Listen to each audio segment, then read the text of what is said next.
ஓம் நமோ நாராயண நமச்சிவாய. ஓம் நமோ நாராயண நமச்சிவாய. ஓம் நமோ நாராயண நமச்சிவாய. ஓம் நமோ நாராயண நமச்சிவாய. ஓம் நமோ நாராயண நமச்சிவாய. ஓம் நமோ நாராயண நமச்சிவாய.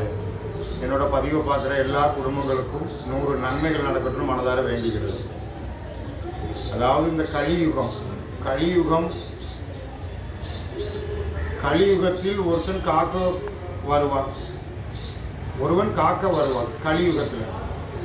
அந்த ஒருவன் காக்க வர்ற காரணம் என்னன்னு கேட்டீங்கன்னா, எல்லாரும் படிச்சுட்டாங்க. உலகத்தில் எல்லாம் படிச்சுட்டாங்க. அதாவது தெய்வத்தை எல்லா ரீதியிலும் வணங்குறாங்க. தெய்வம் எல்லாருக்கும் ஒரு ரீதியில் உணர்த்துது அப்படின்னு சொல்லுவாங்க. எனக்கு அகத்தியர் உணர்த்தினாரு, எனக்கு பழனி ஆண்டவர் முருகன் உணர்த்தினாரு. இப்படி எல்லாமே சொல்லும்போது இந்த அகத்தியர் யாரு, அந்த பழனி ஆண்டவர் யாருன்னு தெரிஞ்சிருக்கணும். தெய்வம் உள்ளுக்குள்ள உணர்த்துது, எனக்கு உணர்த்திச்சு, எனக்கு காட்சி தந்தது, நான் கனவுல கண்டேன், இப்படி எல்லாம் காணும்போது உன் தேகம் என்பது உள் உணர்வு. ஒரு தாயோட கருவில் உள்ளிலிருந்து உருவான ஒரு தேகம் ஒவ்வொரு மனிதனும். அப்போ தாயோட அண்டம், அந்த அண்டம் நீ ஒரு பிண்டம்.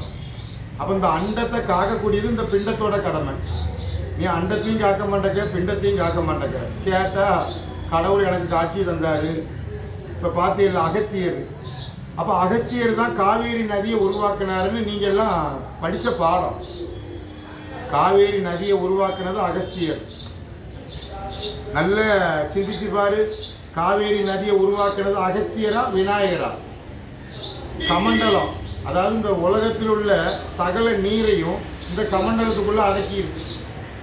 ஆனால் அந்த கமண்டலத்தை கொட்ட போய் தான் காவேரி நதி. அப்போ இந்த ராமேஸ்வரம் அக்னி தீர்த்தம், 22 தீர்த்தம், கோடி தீர்த்தம்.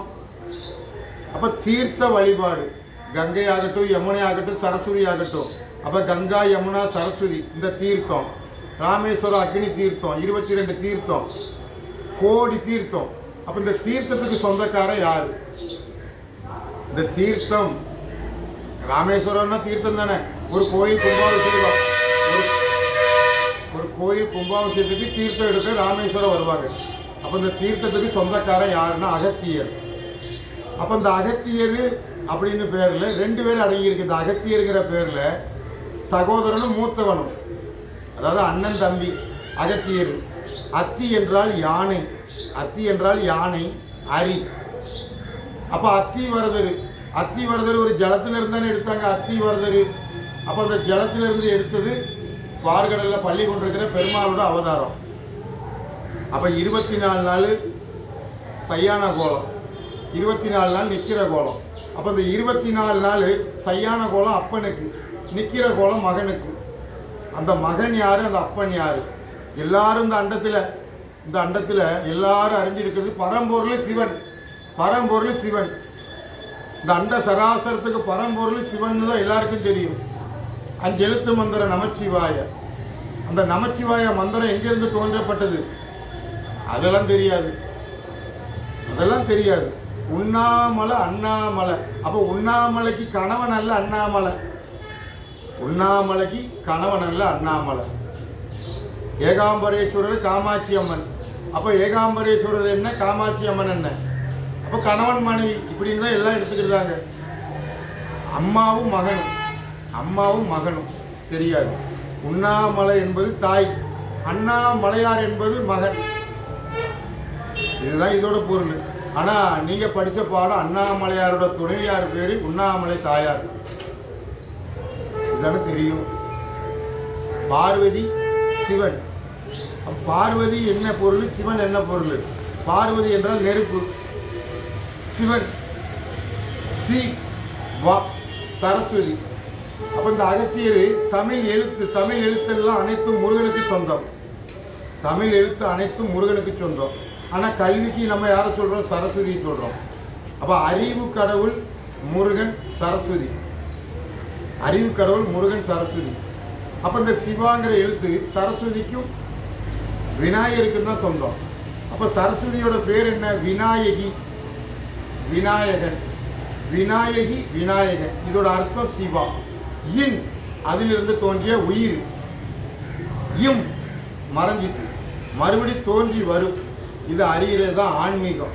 ஒரு மனிதனோட தேகம் அழியாமல் பாதுகாக்கிறதுக்கு தான் இந்த ஆன்மீக வழிபாடு. ஆனால் எல்லா ஆன்மீக வழிபாடும் பண்ணிட்டு ஒரு மனிதனோட சரீரத்தை அழிக்கிறதுக்கு பேர் ஆன்மீகம் இல்லை, அறியாய்மை. இந்த பாரத பூமியில் அறியாய்மையில தான் இருக்கிறாங்க. ஆனால் அந்த கலியுகத்தில் ஒருத்தன் காக்க வருவான். கல்கி அவதாரம். கா என்றால் பிரம்மா, கா என்றால் பிரம்மா, ஆ என்றால் அண்டம். அப்போ இந்த அண்டம் பிண்டம் பிளந்து வந்த தண்டாயுதம் ஒவ்வொரு மனிதனும். தண்டாயுதம்னு சொன்னால் எந்த ஒரு உயிரினமும் நிமிர்ந்து நிற்க இது இல்லை. ஆனால் மனிதனுக்கு நிமிர்ந்து நிற்கக்கூடிய சக்தியை கொடுத்துருக்கு.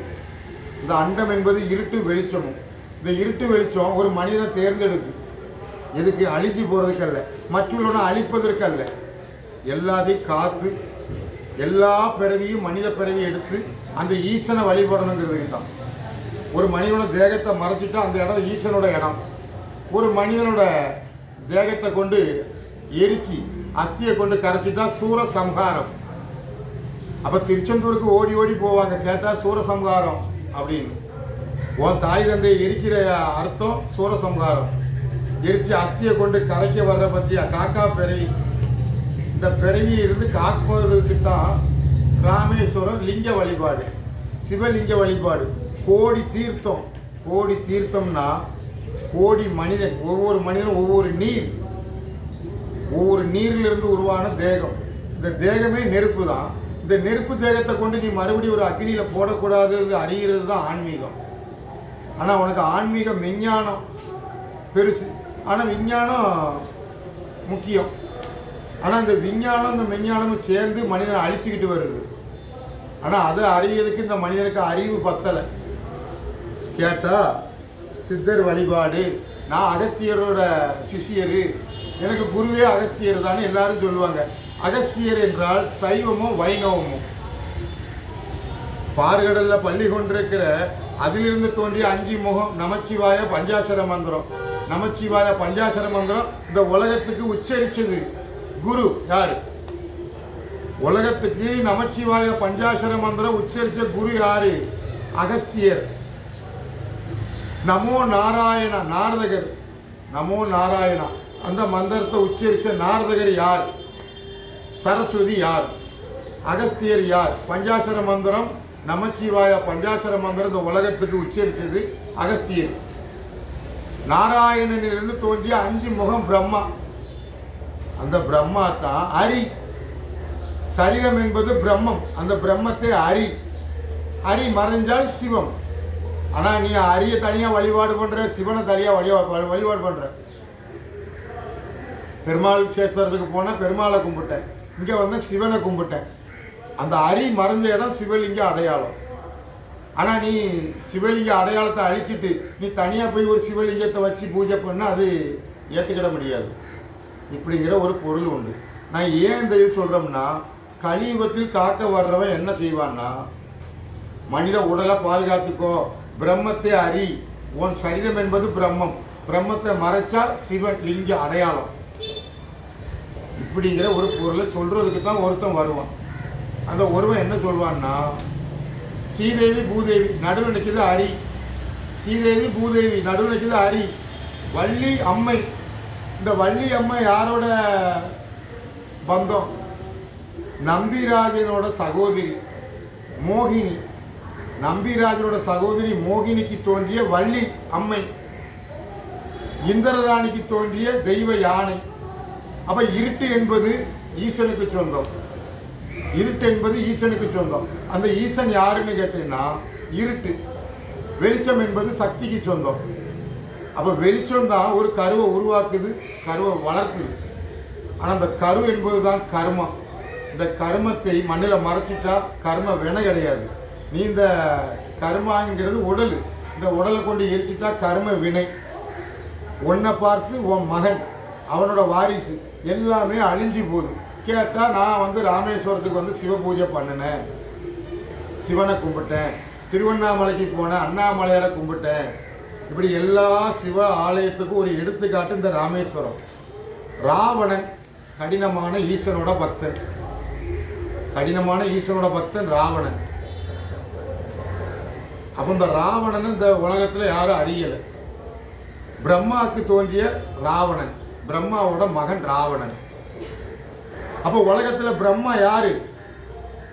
உலகத்தில் படைத்த பிரம்மா யாருன்னு கேட்டீங்கன்னா நீ சொல்லுவ 5 முகம் உள்ளது பிரம்மா, ஒரு தலையை சிவன் கிள்ளிட்டாரு, காக்கும் கடவுள் மகாவிஷ்ணு, ஆனால் அழிக்கும் கடவுள் சிவன் அப்படின்னு தான் நீங்கள் படிச்சிருப்பீங்க. ஏன்னா உலகத்தில் பிரம்மாவை தோற்றி வைத்தவன் ஈசன். பிரம்மாவை உலகத்துக்கு தோற்றி வைத்தவன் ஈசன். அந்த ஈசன் பார்கடலில் பள்ளி கொண்டிருக்கிறாரு. அவர் எந்திரிச்சு நாட்டியம் ஆடுனா அந்த சராசரமே ஆடும். அதை நீ நடராஜ பெருமான் சிதம்பரம் ரகசியங்கிற. சிதம்பரம் ரகசியம் இந்த பார்கடலில் பள்ளி கொண்டவருக்கு தான் உங்களுக்கு தெரியாது.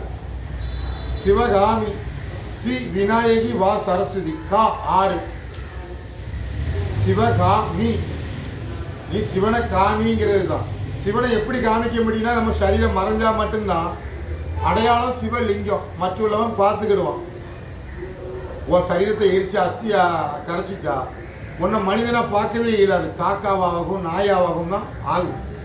உன் சரீரம் பிரம்மம். இந்த பிரம்மத்தை காக்கிறது தான் அறிவு. ஆனால் நீங்கள் படித்த பாடம் காக்கும் கடவுள் விஷ்ணு, படைப்பு கடவுள் பிரம்மா, அழிக்கும் கடவுள் சிவன். அப்போ உண்மையிலேயே படைப்பு கடவுள் யாரு? நல்லா சிந்திச்சு பாருங்க. உங்கள் அறிவுக்கு வேலை கொடுங்க.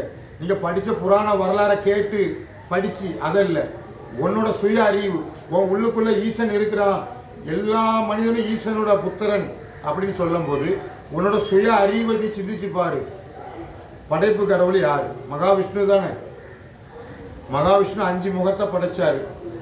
5 முகத்தை படைச்சாரு. அந்த 5 முகம் காக்கும் கடவுளாக தான் இருக்கும்.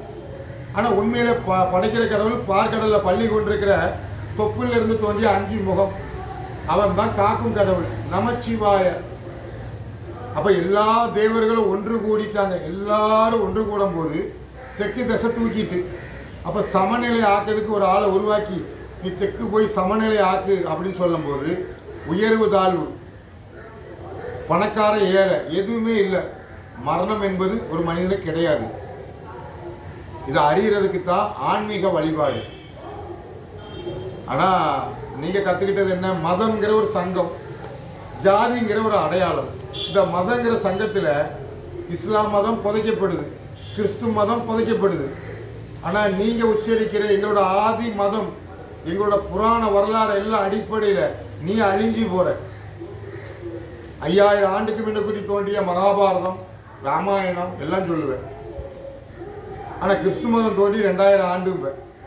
இனி 2000 ஆண்டு வந்தாலும் நீ 2000 ஆண்டு தான் சொல்ல முடியும். இஸ்லாம் மதம் தோன்றி 1400 ஆண்டு ஆகுதும்ப.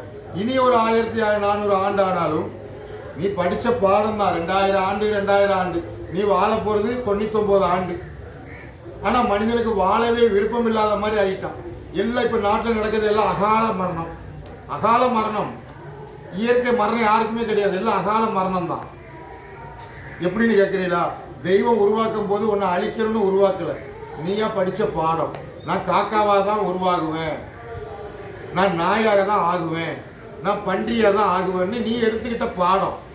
உன் பாட புத்தகத்தை அதில் தான் முடியுது. ஆனால் எல்லா பிறவியும் எடுத்து வருவேன் எம்பெருமானே. ஆனால் மனித பிறவிக்கு அப்பாறு எனக்கு எந்த பிறவியும் தந்திடாத எம்பெருமானே அப்படின்னு வேண்டுவதற்கு தான் ஒன்றை படைச்சது. ஆனால் நீ ஆண்டவங்கிட்ட போய் என்ன சொல்கிற? சிவனே, எனக்கு பிறவி இல்லாத ஒரு வரம் தான். ஏன் மனித பிறவி உனக்கு என்ன பிடிக்கலையா? அப்போ நாய் ஆகிறியா, பன்றி ஆகிறியா, காக்காவாகிறியா? எல்லா பிறவி எடுத்து வருவேன் எம்பெருமானே ராமநாதா அண்ணாமலையே. எல்லா பிறவியும் உன்னை தொலைவுக்கு என்ன பட அப்படின்னு வேண்டவனை தான் ஆண்டவனுக்கு பிடிக்கும். எனக்கு பிறவியே வேண்டாம். அப்போ நீ பிறவியில் நீ என்ன அப்படி ஆண்டு அனுபவிச்ச? நீ ஆண்டு அனுபவிக்கிறதெல்லாம் கனவு உலகம். கனவு உலகத்தில் தான் நீ வாழ்கிற. ஆனால் அந்த சரீரம் என்பது அழிஞ்ச பிறகு உனக்கு ஒரு வாழ்க்கை உண்டு. காக்கா பிறவி, நாய் பிறவி, பன்றி பிறவி. இதுதான் ஆண்டவனோட கல்பனை. உனக்கு வெளிச்சம் இருட்டு தனியாக உருவாக்கலை. ஒரு தேகத்தை உருவாக்கிச்சுன்னா அந்த தேகத்தை பாதுகாக்கிறது தான் உன்னோட வேலை. உன்னோட வேலை என்ன? எந்த ஆண்டவனை போய் வேணா கும்பிடு, இல்லை நீ சாமியே கும்பிட வேண்டாம். மாதா பிதா தான் கடவுள். ஆனால் மாதா பிதா குரு தெய்வம். மாதா என்பது உன் உடம்புல ஓடுற ரத்தம் மாதாவுடையது. பிதா என்பது உன் உடம்புல இரு கரை இரு பாதம், உன் சதை உன் தந்தையோடையது. உன் குரு தலை, உன் குரு தலை விநாயகர். இதை அறிஞ்சா நீ தெய்வம். ஆனால் தெய்வத்தோட சரீரத்தை கொண்டு போய் நீ அக்னியில போட்டுட்டு மோட்சம் முக்தி பிறவி இல்லாய்மெல்லாம் கனவு கண்டுக்கிடாத. உனக்கு பிறவி எல்லா பிறவியும் எடுத்து வந்த மனிதனா. ஆனால் இப்பிறவியில் நீ அறிஞ்சுக்கிட்ட பாடம் தவறான பாடம். எரிச்சி அஸ்தியை கொண்டு கரைக்கிறதா பாடம். பிரம்ம ஞானம் அறிந்தவனே பிராமணன். அந்த பிராமணனுக்கு மட்டும்தான் பிரம்ம ஞானம் தெரியும். 5 முகம் பஞ்சாட்சர மந்திரம் பிரம்மாவுடையது. இந்த பூமியில 4 வேதத்துக்கு உட்பட்டது. 5வது வேதம் ஈஸ்வரோட வேதம். அந்த ஈஸ்வரோட வேதம் என்னன்னு கேட்டீங்கன்னா பிரணவ வேதம். பிரணவ பொருள் என்னன்னா உன் தலை.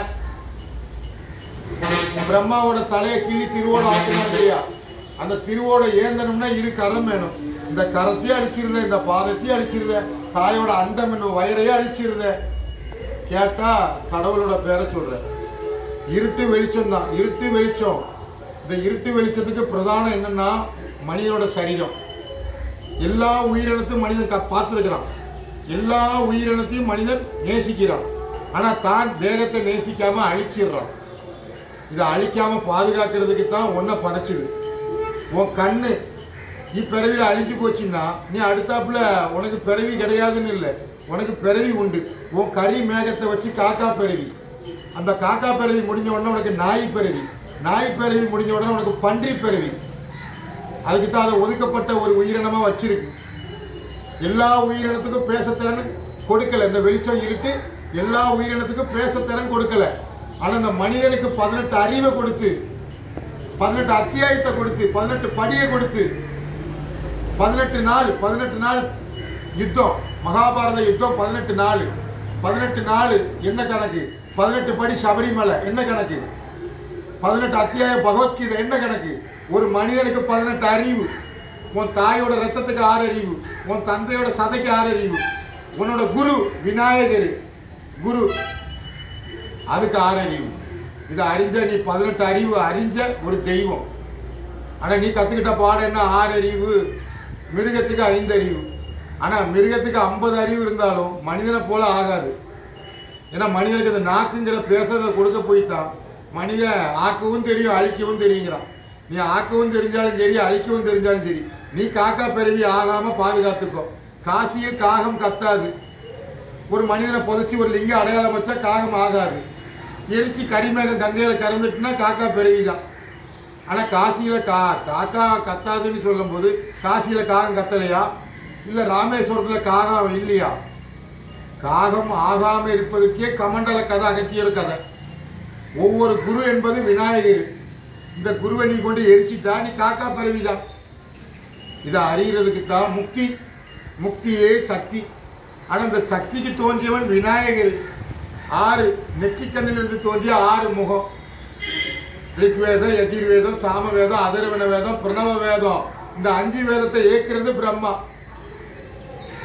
இந்த 5 வேதத்தை ஏற்கிறது பிரம்மா. ஆனா அந்த பிரம்மாவை நீ அறிஞ்சிருக்கிறது என்ன? ஆணவம் கொண்டு பிரம்மா சிவன் தலையை கிள்ளிட்டாரு. இதான் உனக்கு தெரியும். ஆனா பார்கடல்ல பள்ளி கொண்டிருக்கிறது உலகத்துல படைப்பு கடவுள், காக்கும் கடவுள். ஆனா காக்கிறதுக்கு தான் 5 முகத்தை உருவாக்குறது. இரு கரத்தை ஏந்தனா திருவோடு. இப்படி எல்லா புராண வரலாறு உண்டு.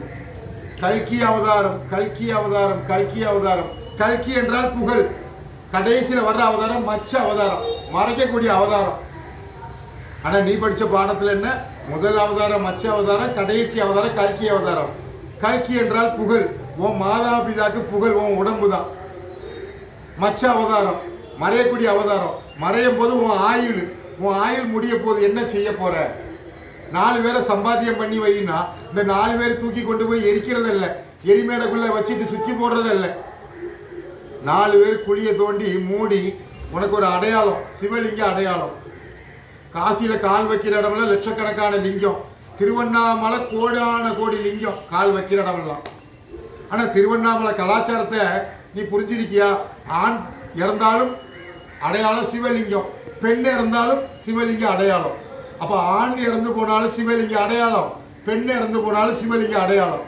அப்ப இந்த இறந்து போனா இறப்பு இல்லாத அறிகிறது தான் சிவலிங்க வழிபாடு. ஒரு மனிதனை புதைச்சி சிவலிங்க வழிபாடு பண்ணி அதுக்கு ஒரு பூஜை புரஸ்காரம் செஞ்சால் அந்த ஆத்மா மறுபடி தோன்றி வரும் மனிதனாகவே. ஆனால் நீ ஒரு சரீரத்தை கொண்டு எரிச்சு சாம்பலை கொண்டு போய் கங்காவில் கரைச்சேன், நான் ராமேஸ்வரத்தில் கரைச்சோம்னு சொன்னால் காக்கா பிறவி தான். கறி மேகம் காக்கா பிறவி. இதை காக்கிறதுக்கு தான் ஒருத்தன் வருவான். காக்கும் கடவுள் மகாவிஷ்ணு, படைப்பு கடவுள் பிரம்மா. இவர் ரெண்டு பேருக்கு போட்டி வந்தது. படைப்பு கடவுள் நான் தான் பெருசு, காக்கும் கடவுள் நான் தான் பெருசு. அப்பனும் மகனும், அப்பனும் மகனும். அப்ப அப்பனுக்கு உபதேசம் பண்ணது யாரு? அரி. நமச்சிவாய பஞ்சாசர மந்திரம் அரி. நான் என்ற வார்த்தை நாராயணன், மா என்ற வார்த்தை மகாலட்சுமி, சி என்ற வார்த்தை விநாயகி, வா என்றால் சரஸ்வதி, யா என்றால் முருகன். ஆறாவது என்னதுயா? ஓம். பிரணவ பொருள், சக்தியோடையது. சக்தி தோற்றி வைத்த விநாயகர். சிவன் நெற்றிக்கல்லிருந்து தோன்றிய 6 முகம். கிருஷ்ணனுக்கும் சிவனுக்கும் தோன்றிய மோகினி அவதாரம். கிருஷ்ணனுக்கும் சிவனுக்கும் தோன்றிய ஐயப்பன். ஐயப்பனே அகத்தியர். ஐயப்பனே அகத்தியர். தென் பொதிகை மலை அகத்தியருக்கு சொந்தம். அகத்தியர் தான் ஐயப்பன். அத்தி என்றால் யானை, அரி. அகத்தியர். அத்தி அகத்தியர். அத்தி என்றால் அப்பன், யானை. அம்மை விநாயகி, அதுல வந்து அரி. அப்போ கிருஷ்ணனுக்கும் சிவனுக்கும் தோன்றிய அரி அகத்தியர். அப்போ விநாயகருக்கு இளையது முருகன், முருகனுக்கு இளையது ஐயப்பன். அப்போ ஐயப்பனுக்கு அப்புறம் அகத்தியர். இது எல்லாமே இந்த அகத்தியர்ல அடங்கிட்டு. பஞ்சாசர மந்திரம் பிரணவ பொருள், இந்த 6 இந்த அகத்தியருக்கு தான் சொந்தம். 18 அத்தியாயம், 18 சித்தர். சி என்ற வார்த்தை விநாயகி. சி சிவா, விநாயகர் சரஸ்வதி. அப்போ 18 சித்தர்னு சொன்னா விநாயகர் சரஸ்வதி தான். 18 அத்தியாயம் 18 சித்தருங்கிற. அதுல முதன்மையான குரு அகத்தியர். அகத்தியருக்கு மேல குருவே கிடையாது. அப்படி நீ படிச்ச பாடம். அகத்தியர் ஒவ்வொரு மனிதனோட தலை என்பது குரு. விநாயக பெருமான் 2 கரம் 2 பாதம். அடி பாத யாத்திரை சபரிமலைக்கு வரியா 18 படி உன் பாதம் ஏறுது. 2 முடி தலை. அருணாச்சல மூர்த்தி, அருணாச்சல மூர்த்தி, மருதாச்சல மூர்த்தி, திருமூர்த்தி. இந்த மூர்த்தி கடவுள் யாருன்னா சபரி வாசன், ஐயப்பன். கை உள்ள அப்பன், கை உள்ள அப்பன். மனித இனத்துக்கு அறிவுக்கு சொந்தக்காரன். மனித இனத்துக்கு பூரா அறிவுக்கு சொந்தக்காரன் அரி. அகத்தியர் ஐயப்பன். புரியுதா? கல்கி அவதாரம் வரும், உலகத்தையே ஆட்சி பண்ணும், இமாட்ட ரூலர். என்னடா நான் அன்னைக்கே சொன்னேன், என்கிட்ட வச்சுக்கிடாதியன்னு. அறம்பாடி சித்தர். அறம்பாடி சித்தர்னு யாரு? திருவள்ளுவர். நீ சொன்னியா? அறம்பாடி சித்தர் பாடல் விளக்கம் சொல்ற, அதை சொல்ற, இதை சொல்ற, மறைஞ்சிட்டியடா. உன் ஆத்மா சாந்தி அடையணும்னா மண்ணில் புதைச்சா உன் ஆத்மா சாந்தி. உன்னை கொண்டு எரிச்சு அஸ்தியை கரைச்சிட்டா காக்கா பெருவிதான். இமாட்ட ரூலர், இமயம் ரூலர். உன் தலை என்பது இமயம் ரூலர். இமாட்ட ரூலர், அழிவில்லாத கண்ணு. இந்த கண்ணை போய் அழிச்சிட்டு நீ இமாட்ட ரூலர், அழிவில்லாத ஆட்சியால. நான் அன்னைக்கே சொன்னேன், என்கிட்ட வச்சுக்கிடாதிய. உனக்கு கல்கி அவதாரத்தை பத்தி தான் தெரியும். 7 மலையான் மனித ரூபத்தில் வரக்கூடிய கதையை சொல்லிட்டு நான் சொன்னேன். கேட்கலையடா? நீ எத்தனை பேர் இருக்கிய? எத்தனை பேர்ப்பா இருக்கிய? இந்த பாரத பூமியில சித்தர்னு சொன்னா ஒருத்தர் தான், அகத்தியர் தான். தென் தேசத்துக்கு வந்தாரு. தென்னாடுடைய சிவனே எந்நாட்டவருக்கு இறைவா. இந்த தென்னாடுடைய சிவன் யாரப்பா? அருணாச்சல மூர்த்தி, மருதாச்சல மூர்த்தி யாரு? தண்டாயுதபாணி யாரு? முருகா. மூங்கிற வார்த்தை மூர்த்திக்கு. ரூ என்றால் 5, கா என்றால் 6. அப்போ ரூன்னா 5, கான்னா 6, 6 5 11. அப்போ இந்த மூர்த்திக்கு சொந்தம். அப்போ 18 அத்தியாயம் என்பது ஒரு ஆளுக்கு சொந்தம். அரி. நீ விஷ்ணு எடுத்துக்கிட்டாலும் இவர் தான், நீ சிவன் எடுத்துக்கிட்டாலும் இவர் தான். சரீரம் என்பது பிரம்மம், உயிர் என்பது சிவன். அப்ப இந்த சரீரத்தை தந்தது யாரு? இந்த உயிரை தந்தது யாரு? பாற்கடல்ல பள்ளி கொண்டிருக்கிறதே அப்பன். நமோ நாராயணா. தேகம் என்பது நமச்சிவாய பஞ்சாட்சர மந்திரம் தேகம். ஆனா தோற்றி வைத்தது அப்பன் நமோ நாராயணா. வைணவம் வெற்றி, வைணவம் வெற்றி, வைணவம் வெற்றி அப்படி சொல்லுவது சைவம். பஞ்சாட்சர மந்திரம் தான் நமோ நாராயணா சொல்லணும்.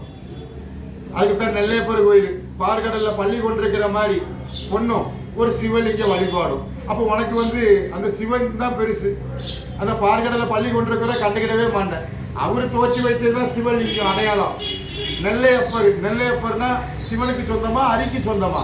நெல் என்பது உடல், உயிர் என்பது அரி. அதுக்குத்தான் நெல்லையப்பன். நெல் என்றால் உடல், உயிர் என்பது அரி. நெல்லையப்பன். கொஞ்ச காலத்துக்கு முன்னக்குட்டி, கொஞ்ச காலம்னா ரொம்ப நாள் இல்லை, ஒரு 5 மாசம் இருக்கும். திருநெல்வேலி, அதே போல நெல்வேலின்னு உண்டு. வாய்நாடு, வாய்நாடு. அந்த வாய்நாடு கோயிலை வச்சு ஒரு பதிவு போட்டேன்.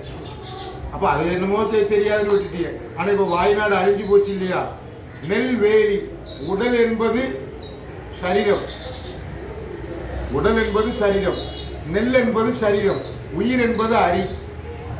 இதை ஒவ்வொரு மனிதனும் அறிஞ்சுக்கிடணும். இந்த கல்கி அவதாரம் வரும், உலகத்தை காக்க வரும், நாஸ்டோடமஸுக்கு அடிச்சாரு, அறம்பாடி சித்தர் பாடல் விளக்கம். எத்தனை பேர் விளக்கம் சொன்னாலும் நான் தேடுறேன் ஆளை தேடுறேன்னு சொல்லி ஆளு கிடைக்கலன்னு உடனே நான் தான் அந்த ஆளு. 7 மலையான் மனித ரூபத்துல வருவான். ஒத்த கை தண்டாயுதம், ஒத்த பொய், ராஜபோக சாப்பாடு, நாய் தூக்கம். எங்க போனாலும் எந்திரிச்சு போனா போய்கிட்டே இருக்கணும். எந்த இடம் நிரந்தரமே இருக்கக்கூடாது. அதுதான் 7 மலையான் மனித ரூபத்துல வர்றது. நீ கோட்டை சூட்டெல்லாம் போட்டுக்கிட்டு வீட்டில் இருந்துக்கிட்டு அறம்பாடி சித்தர் பாடல் விளக்கத்தெல்லாம் சொன்னல, இப்போ எங்கே போன? மறைஞ்சிட்டியப்பா. எதுத்தவன் காலி, ஏக ஜாலியா இருன்னு அம்மா எப்பன்னு சொல்லியிருக்கிறாங்க. நான் யாரையும் எதுக்கவும் இல்லை, ஏக ஜாலியாகவும் இல்லை. என்னோட கடமையை நான் செஞ்சுக்கிட்டே இருப்பேன். மனித உடலை எரிக்கிறதுக்கு நான் எதிரி. மனித உடலை புதைச்சால் அந்த ஆத்மாக்கு சாந்தி. ஓம் அறிவோம், ஓம் அறிவோம். இந்த அரி என்றால் ஐயப்பன், ஐயப்பன் என்றால் அகத்தியர், அம்மை அப்பன் துணை.